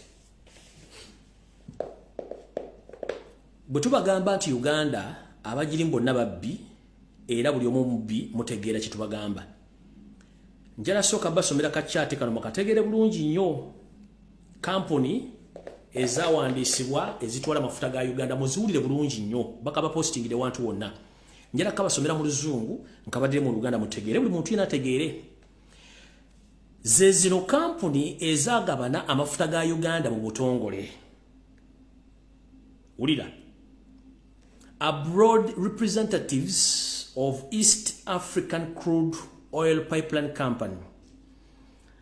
Kekano oba buno obukiiko oba company ezikiikirira pipe oba ezikiikirira line oba omukullo gw'amafuta agava mu Uganda okuyingira mu Tanzania gye bagenda okugakamulira. Company zino ze zino wano wammanga mumpulirize bulungi engeri gye bagabana amafuta g'eggwanga. Company esooka Museveni gye yagenda kuwabira bagiyita Total Engineering. Total Engineering eyina ebitundu nkaaga mbibiri ku buli kikumi ku mafuta ga Uganda. Total erina ebitundu nkaaga mbibiri ku buli kikumi ku mafuta ga Uganda. Baani abakiikirira Total mu kukola endagaano eno? Kuliko Grex Philippe, General Manager. Kuliko Nampera Mbowa Mariam, Deputy General Manager. Kuliko Gavoldo Jane, Business Development and Cooperative Affairs Director. Eyo Total nebange ekomyawo. Enebitundu nkaaga mbiri ku buli kikumi. Tugenze abakiikira Uganda yonga Uganda ensi muwulize bulungi. Ku bitundu 10 Uganda erako ebitundu 15. Bani abakiikira Uganda abali kola endagaano eno? From Uganda National Oil Company UNOC tuyina ebitundu 15. Wulira amafuta gonna Uganda gerina agali ebunyolo ge batondedda tuyinako ebitundu 15 ku buli 10. Bani abaliyo ku ndagaano eno? Kwaliko Nabbanja Proscovia, Chief Executive Officer. Sisuubira nti wabera Nabbanja muna Uganda. Tugenze ku mugagga Emmanuel, Chief Financial Officer. Unoyo siruza nti mugagga. Tugenze ku Kamuntu Gilbert, Chief Commercial Officer. Gana amanya bagateekako okubalowooza nti bano banna Uganda abo bali bakiikiridde Uganda. Tugenze ku ludda lwa Tanzania balinako ebitundu 15 ku buli 10. Kati ngeno Tanzania ekiikirirwa Tanzania Petroleum Development Corporation TPTDC erina ebitundu 15 ku buli 10. Kuliko Dr. Matioji James Peter, Managing Director. Kuliko Njinja Michael, Commissioner for Petrol and Gas, Ministry of Energy. Kuliko Musovu Safil Fahamel, Monitoring and Evaluation Manager Tanzania. Tugenze abaliwo ku lwa China. Uli ne China yagatwalako ine bitundu 8 ku buli 10. Abava mu China bebayita Chinese National Offshore Oil Company CNOOC bayina ebitundu 8. Kuno kwe kuli Chen Zowa ye president nenga atula mu Uganda. Kuliko Hu Wenjei ye vice president era nenga atula mu Uganda. Wulira kuliko Song Yunping ono erigo and commercial department manager. Kati kugendako abawandiisa baliko. Kuliko Muhwezi Samantha ono ye muwala wa Jimo Muhwezi.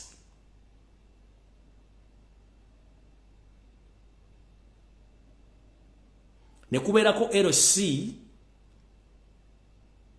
ono LC Smile Secretaries Limited ono ye muntu endagaano nebeera bwetyo.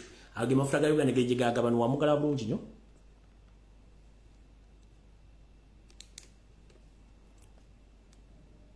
Tekuliko wadde ebbaluwa eva mu parliament wadde ebbaluwa eva mu bannannyini ttaka bannannyini abanyolo teriiko.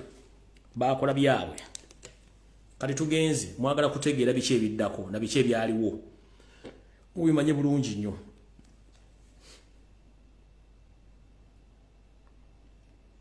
Kati Samantha Muhwezi ye legal director of Total Engineering.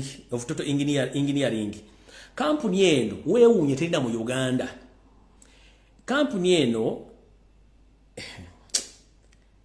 esangibwa mu ggwanga erya Bungereza nga current office yaabwe gyeri.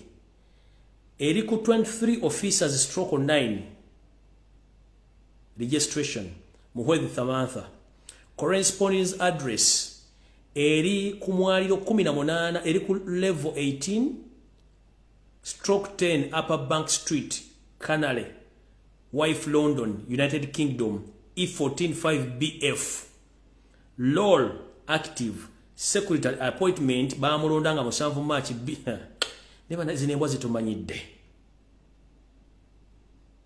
kanano gobagambe nga secretaries limited eno yendagiriro ye corresponding address Johnston's House 52-54 Rose Street Aberdeen United Kingdom BA 10 AH1 role active ulira abasajja bano bali ababbi era zigenda mu maaso ne zigamba company house return of all ornaments of shares Elif kuliko SHO01 company name East African Crude Oil Pipeline ECOP Limited company number 11298396 received for filling and electronic format on 10th of August 2022. Bana basajja babbi. Bana basajja babbi. Bana basajja babbi. Bana basajja babbi. Bana basajja babbi. Bana basajja babbi. Basajja mu muli babbi. Kati amafuta gana agebunyolo kino kye kisaawe kyalina okuzimbibwa Bunyolo ku mafuta gano ge babbye ge bamaze ekyo kisaawe kye balina okuzimba Bunyolo za mukira bulungi nnyo kye kisaawe ye plan yakubibwa kati kambala ge kisebo kifaana essaawa zino ekisaawe kikyo kati bwe kifaanana kweri plan gye nabalaze kati kye kino ekisebo ekyo bwe kifaanana bantu bana kye basobola tukolera mu ggwango kujjako okutubba obubbi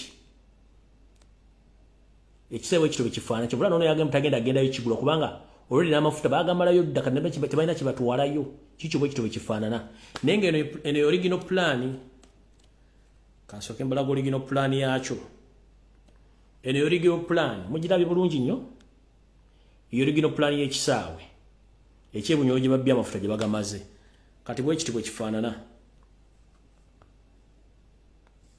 bwe kityo bwe kifaanana kati mwebuuza ani mubbi ani aggwa malawo gwa nga kityo bwe kifaanana ndoza mujja kutegeera kati ngenze ku nsonga eringa eddirira esembayo nve wano nabagambye mutagingire mukulu Frank Gashumba ndoza njogere ku nsonga ze nve wano nkole n'endala mali n'okunywa ku mazzi nga ngenda awo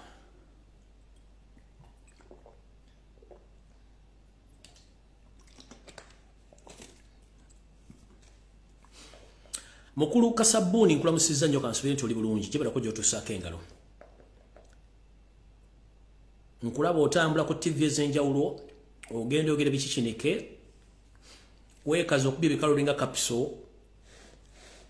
ezaddabo kkala manyi gwe mukwesane kateri akwatira nsawo Gashumba nkugamba gwokuba ebikalu nga kapiso zizino eza MP Clocks wena n'onywera muli n'obeera nga kapiso bagisumula bagenda jimira kati naye bw'oti bw'otambula okubya ebikalu wenna weefundikidde naye nga kumbe tolina magezi kankusomesa olwaleero wavuddeyo n'ogenda ku kooti ng'omujulizi obeerewo nga basiba omwana omuganda gwe bayita Jakana Nadduli olw'okuba bamunise mu kooti afune beyiro n'oyogera Olufalansa n'oyogera Olukikinike n'oyogereramu n'ensobi manyi ffe tubamanyi bwe basajjamu akabinja k'Abanyarwanda batalina magezi abawumba tulutumba basoosidde nnyo kubanga mugenda kubonaabona musukire mulina okubonaabona before nga sinagenda eyo gwe Jakana Nadduli bwe yafuna accident ya bodaboda wagamba nti singa afa ennaku zino otambula ba SFC n'abasemwaye era okulagana nabo kubanga oli state agent what if ng'ekibinja ekyo gwali kisindise kitte Jakana Nadduli what if singa gwa sindika ekibinja kitte Jakana Nadduli n'atafa so you came at the court to prove yourself that the man was father beaten wazze ku kooti okuprovinga nti babamukubanga bwe basasula nkiddamu obadde omulako media nga bamuleeta ebifaananyi bibiri tebitegereka kunojja ku kooti okuprovinga nti bwe wasasula babamukuba bulungi nnyo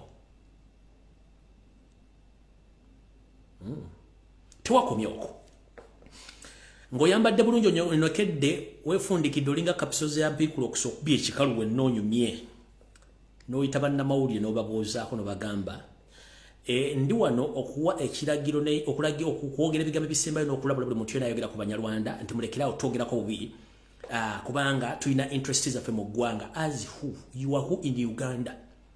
You pretend to be a politician but you are not a politician. You pretend to be a motivational speaker but you are not a motivational speaker because you too you need to be motivated because you lack intensity and integrity to talk about issues in Uganda. One, you fail to take care of your daughter who came out publicly and addressed to the public. Katolina capacity mwenyiza kuyimira kubuli abantu nsonga za ggwanga. You can't even manage a lame woman. Tosobola kumanaging nakanako koyina kokka kali kuyambulira eggwanga. Uganda ebadde ine ebizibu enkuba tetonya emmere yakale bintu bya base sukali alinye kumbe kalo kato yambulira ebisirani kabunu ko yambula bo yambuzi kimusobola ekyo nga gwe tosobola kulafuza mwana wenyini wetaga to be motivated oli awo siriwala busiriwa. Wagambi you have you must protect your interest in Uganda. Let me ask you one simple thing. Mukuru, which interest are you talking about? Aren't you a Ugandan? Ogabe mwino protect your interests. What are your interests in Uganda as Gashumba? What are your interests? Ngagwe. Kubanga fena tumainti, if I'm holding a Uganda national identification and passport, ndimuna Uganda. So before you come on television to attack someone, to talk bogus, please first identify yourself with proof that you were Rwandi. One. Togenda nga ko Rwanda nawe kubi ekifaananyi ng'oli Rwanda. That means you are not a Rwandi, you are Ugandan. Togenda ko Rwanda ko TV kebe radio noyogerayo ekigambo kyonna kya Rwanda kubanga oli muna Uganda. So wesiwaza bakusiriwaza wayika Windows.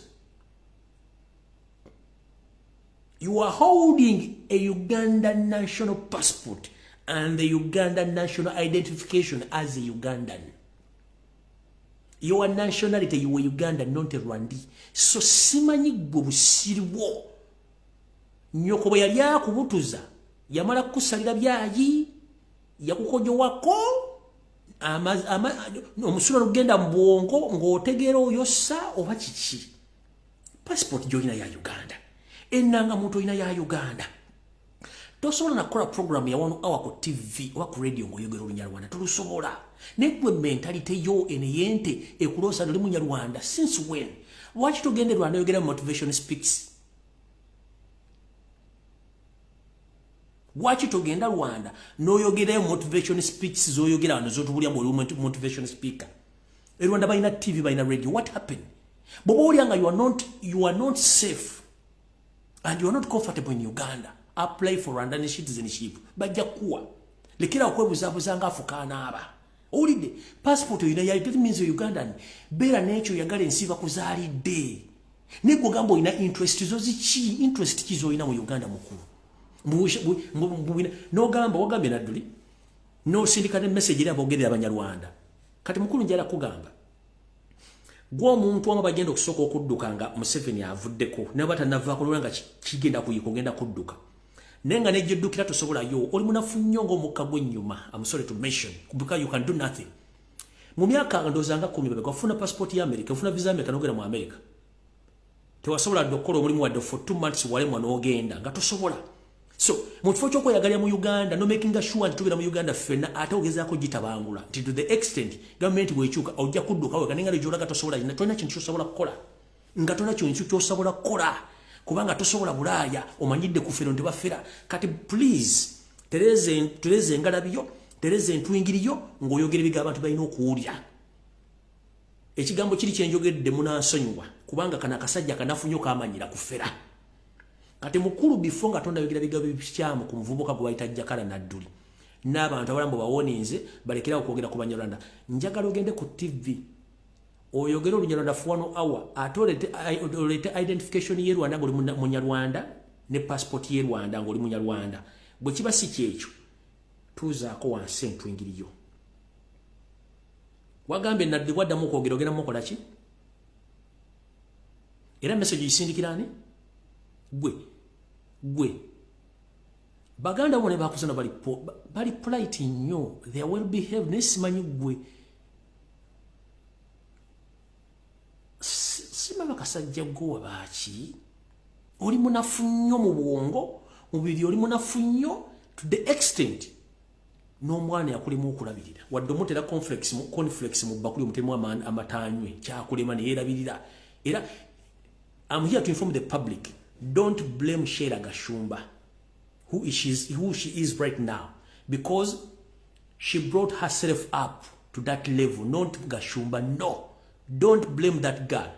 Yekuza yeka to that level. So no, kubanga wakuza omwana bulungi, omwana alibadde yisa bulungi. Nyolo kuba nti naawe olinda galaale bwotyo, yensonga lwaki oyogera by'otategeera, yensonga lwaki okola ebiga ebitakwatagana n'okujja ne wekuba ggolu mukulu. Odumira omwana omuganda avundire mu kkobera loga nti baamukuba bandibadde afa, bwe tubanga gavumenti tusotegera wakateeka, wadde ogenze confirminga ki, era olina buyinza kyobwogera ku nsonga mbutaddamu kwogera ku banya mulina interest zammwe, eyo ka statement basobola okukusibula emyaka gy'otamanyi.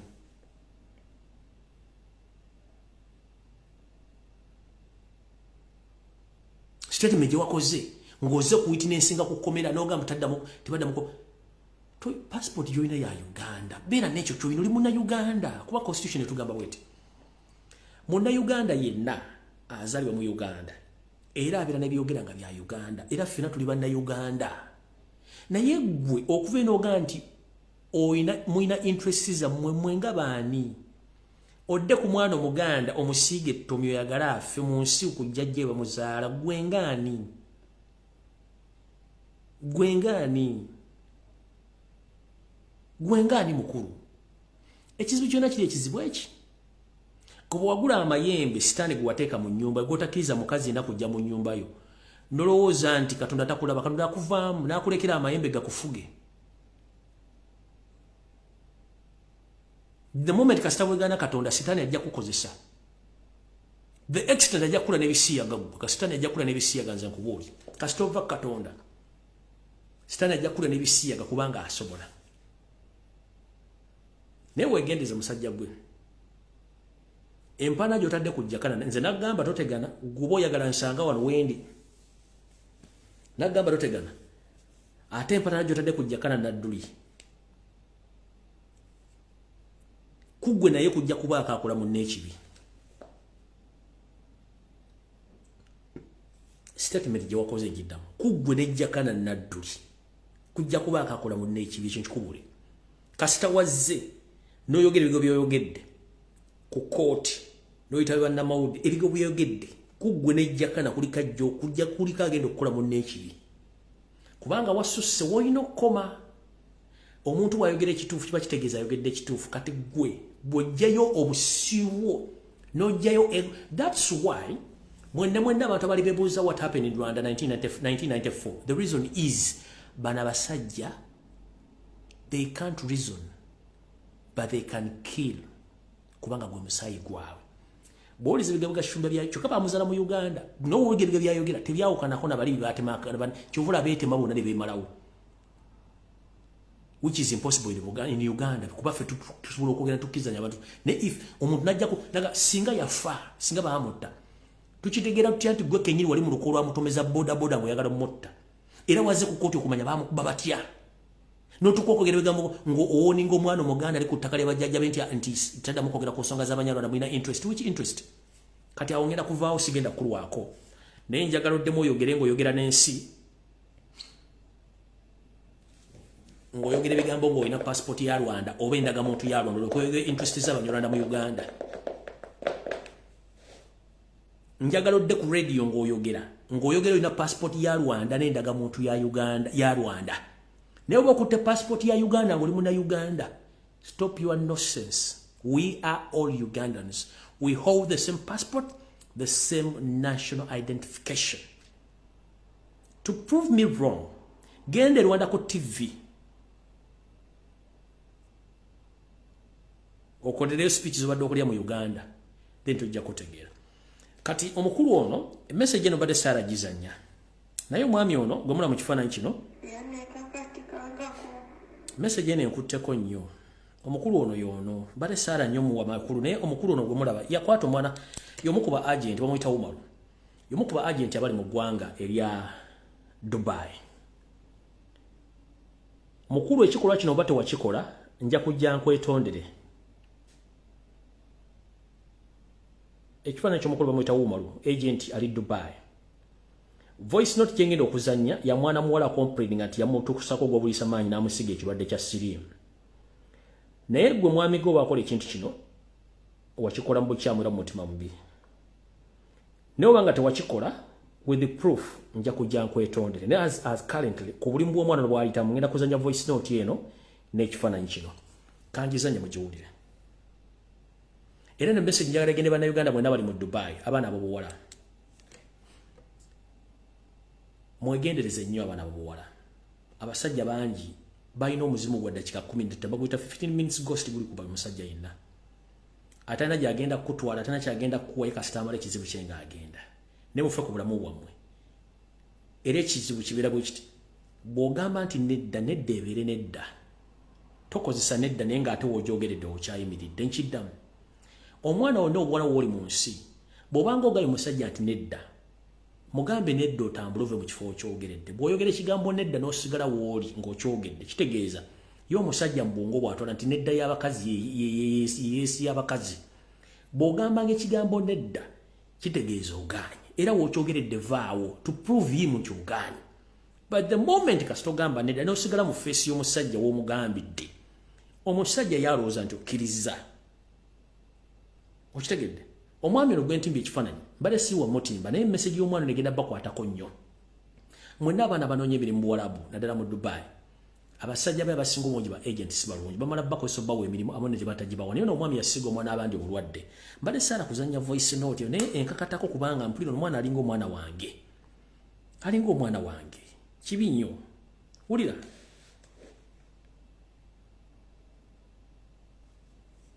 UAE people, be careful.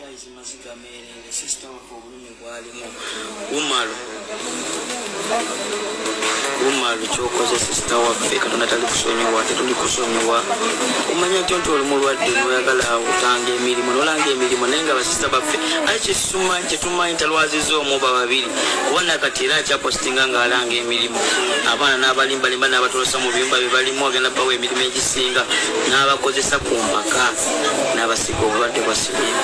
Umaru omusajja ebifaananyi ebyo bemulabaawo waggulu mu mutambuze omusajja asiga bulwadde mu Dubai. Sista waffe ali yenna yenna eyakajo ba muganda wange omulenzi mwegendereze Dubai si kintu kyakuzanyiramu. Okusaba basobe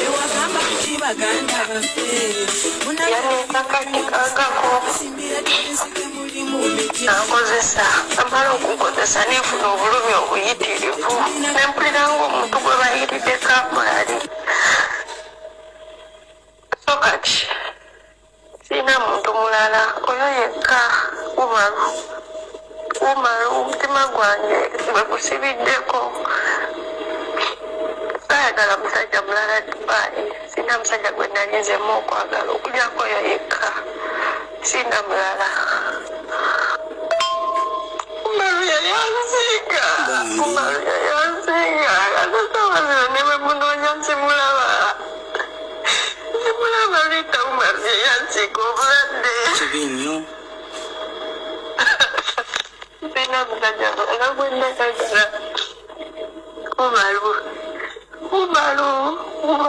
Umaru yakubuta obulumi obutagenda wona. Kyokka baamugobye ku mulimu. Omusajja ali wano e Dubai kuba omuwala yava e Uganda giri myezi ebiri nga mulamu yakola ne medical nga mulamu. Naye yono gali ntwe yebaka naye wano e Dubai yamusiiga obulwadde kuba Uganda yamalayo only for 3 weeks n'akomawo e Dubai ate talina musajja gwe yebaka naye. Yebaka nono guy and the guy is in Dubai. Nsigira ku kifaananyi ky'omusajja nsinikira ku kifaananyi.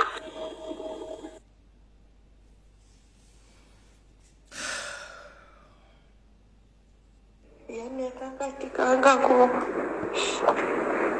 nankozesa namala okukozesa nefuna obulumi obuyitirivu nempuliranga omuntu gwe bayiridde kampulali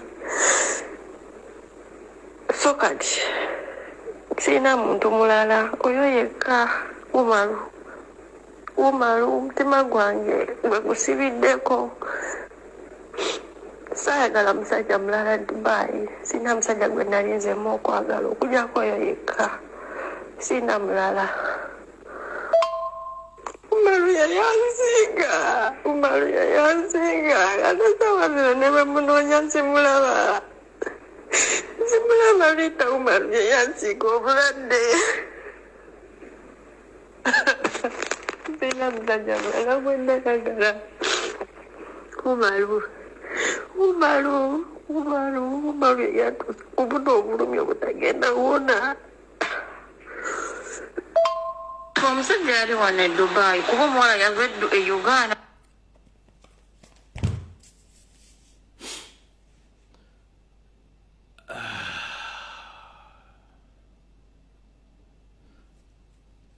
omukulu oyo ekifaananyi kibalaze ye bw'anaava epublica neyeewakana kyeyakola naye ng'omuwala amulumiriza tujja kola kyetuzaako naye mukulu Umaru bwe baba kuwaayiriza tujja kitegeera era nze ng'omuntu ojja kuvaayo nkwetondere ku kino kyenkoze ne bwe kiba kituufu ogwo mutima si gwa buntu bulamu omwana ono si yakusiga siriimu omwana ono alina abazadde sinakindi ayinza okuba nga yali yakava ku ssomero oba nga yali alina n'abaana nga zze kukola kunoonyeza baana b'ekiguli Bagala ddiba n'omwekakatikako mu linnya ly'okumufunira omulimu n'omulimu otagamufunira n'omusiiga obulwadde ekikolwa kino si kirungi abakyala bano bazira nnyo naye mu kubeera abazira basanga ebizibu bingi nnyo mukulu Umaru wonna wooli ne ba agenti mwenna bali e Dubai tugenda basaba ekigambo kimu mulekera emitima emibi muli bazadde omwana bajja mukola ekigambo kyewakoze ono omuwala oba omwana wowoolezi omwana omuwala ajja mukola ekigambo kyewakoze ono omuwala kinakuwulira kale kinakulikira kitya gweyala kuŋŋamba nti supercharger yali akola ku simba okuvaayo okwogera nti mulwadde wa siriimu yali musiru ekyo kiyita humanity omugenzi fire ebbongo lero taayo okuvaayo okugamba nti mulwadde wa siriimu yali musiru ekyo kiyita humanity cuts ono MC cuts akola ku NB akola NTV NBS okuvaayo public anaga nti mulwadde olowooza yali musiru kubanga aba ayagala amanyi ng'asindika sigino abantu abamwegoba baleme kujja waali ne bategere kikyali kati gwe kino ekikolwa kyewakola ekibayita obutemu tewakwata jjambi ya kutema muntu wabula omuntu olwadde bw'omu assassinatinze psychological torture gy'omutaddeko kibi nnyo abantu bangi bavudde public ne boga nti ni mulwadde wa siriimu kubanga bwafulumya ekigambo nti gundi ndi mulwadde wa siriimu n'omuntu yeesikamu n'agamba nti okentegedde omuntu mulwadde mmanyi wenkoma naye ne kati guli agent wefudde agent but your main target is to use abaana abobuwala naye abaana bano balina abaana bano balina famire zaabwe kati uli omwana muwala akaaba at his age gwe bw'otuula mu nju n'oli emmere oluzubu simanyi abantu abamuyina emitima kyovulambage nti abamuyina emitima giringa bibibi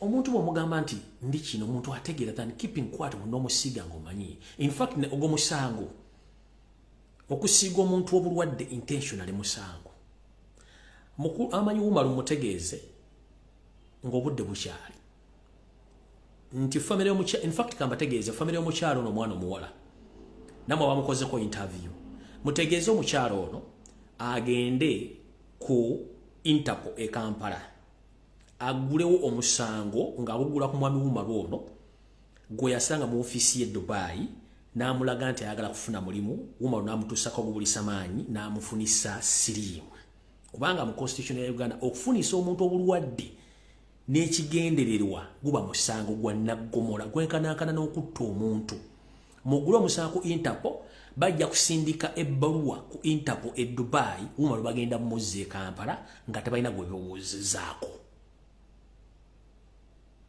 eyo yendowooza yange ng'omuntu bwendowooza bwe kikola mwana muwala ono bw'aba nga asobola ne famire ye bagende e Kampala ku kitongole ekya poliisi y'ensi yonna omwana ono awe statement ajuwe Interpol Interpol egenda kusindika ebbaluwa bakuntumye gisindikire Interpol ya Dubai. Ono Umar ajja kubeera Kampala bamuvunaana omusego ogw'okusiiga omuntu obulwadde n'ekigendero eky'omutta.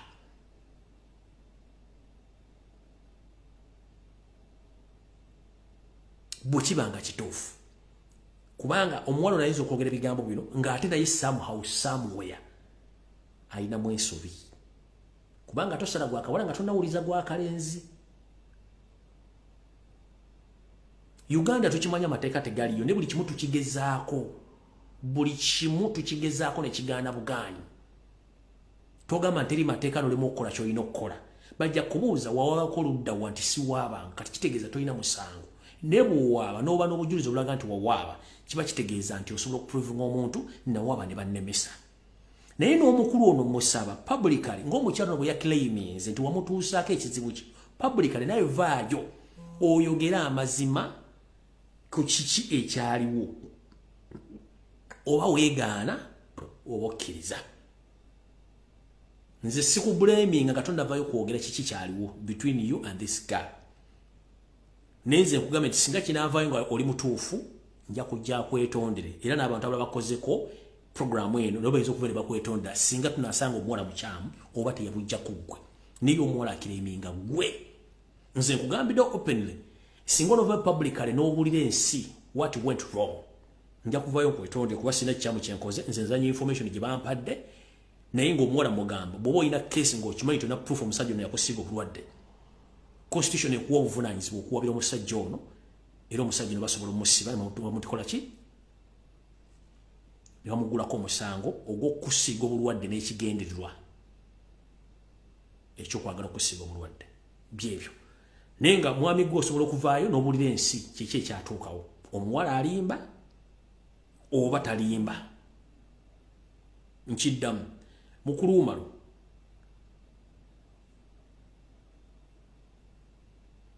vaayo weewozeeko ku nsonga zino ensi etegere esayidi yo. Bw'onoosirika obusirisi kiba kitegeeza omuwala aba awangudde.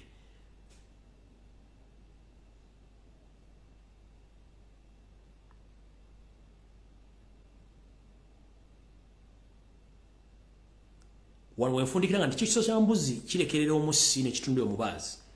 Saa zino tutunulidde ggwe naye tetunnamanya sayidi yo. So oli waddemba okuva nga okozesa omutimbagano n'ogamba nti ekintu kino sikikolangako kyali ABCD ensi nayo neekutegeera. Kati y'omuwala najja n'approving ensi kiki ekituufu kyayogera. Sigenda kusokkako wano. Mukama abankumira takumira mpeera musibe bulungi mweraba.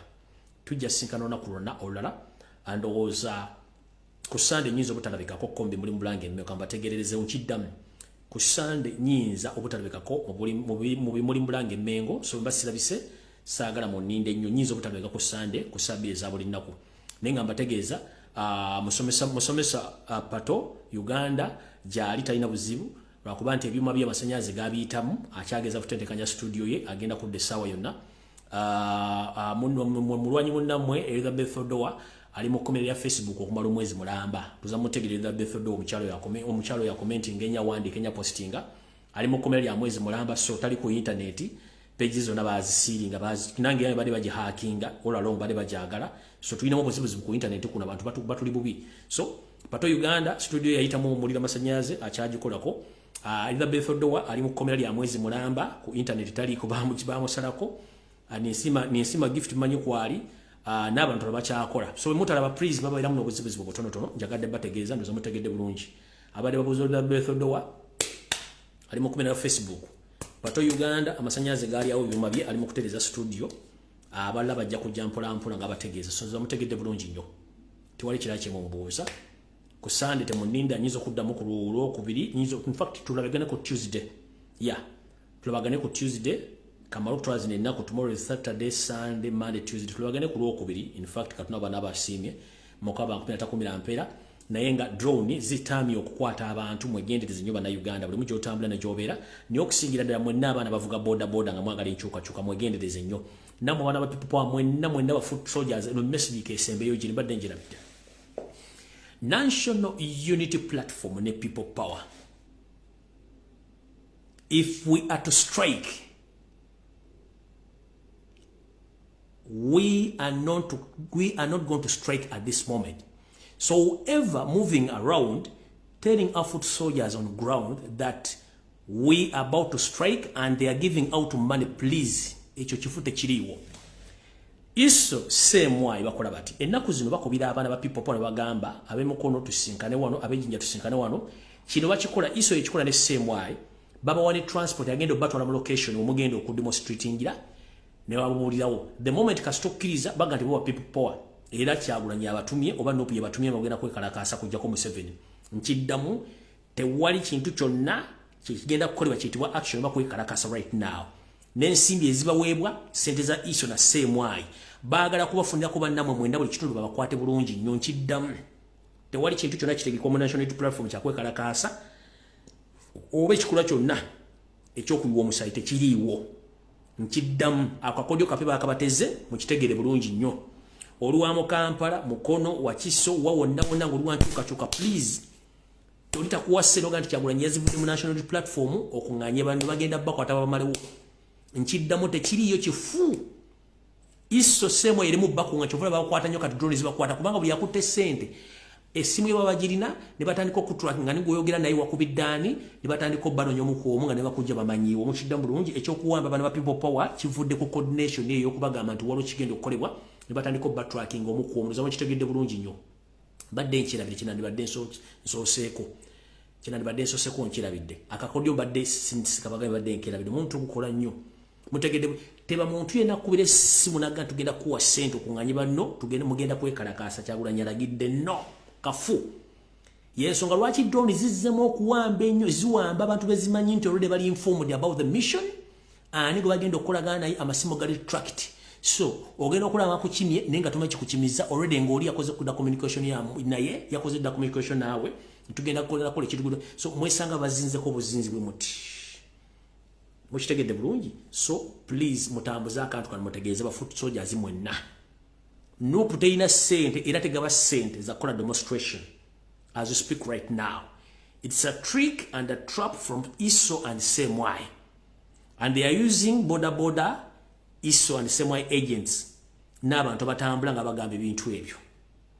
N'akabinja kakola ekintu kye bakayita G7 ka NRM nenga keeta ka people power era katambula kyalo ku kyalo kakunganya abavubuka nenga kabawa ne sente n'oputega ba sente na dene 10 ate tukola meeting za mu kutu za fizibera open. So if we are to change the power tetugenda kiba buli kigenda kujja kitya Museveni yali mu kutya tamanyi kiddako. So please buli omu taking a cover tumanyi kyokola tebakugamba nti gende wangu bakwadde sente tetuziriyo zibagaba wadde ne 10 mukategedde bulungi. So mukama bankome sigenda kulwawo wano era sawa zezo banna tufudde.